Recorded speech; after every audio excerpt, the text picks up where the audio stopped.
আসসালামু আলাইকুম এভরিওয়ান, আশা করি সবাই ভালো আছেন। আমি মোহাম্মদ রিয়াদ। আজকে আমি রয়েছি মোরেল সাহেবের যে বাড়িটা। তো আজকে আমি আপনাদেরকে দেখাবো মোরেল সাহেবের বাড়ি।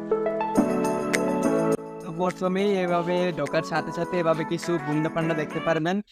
এই যে বুন্দা পান্ডা।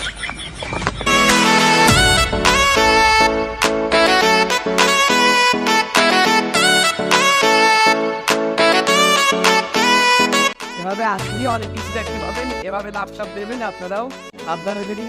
তবে ল্যাপটপ সাবধানে দেবেন, জানি পড়ে না যান। এটা হচ্ছে প্রতিবারই এই বাড়ি ঢোকার একটা দ্বিতীয় গেট।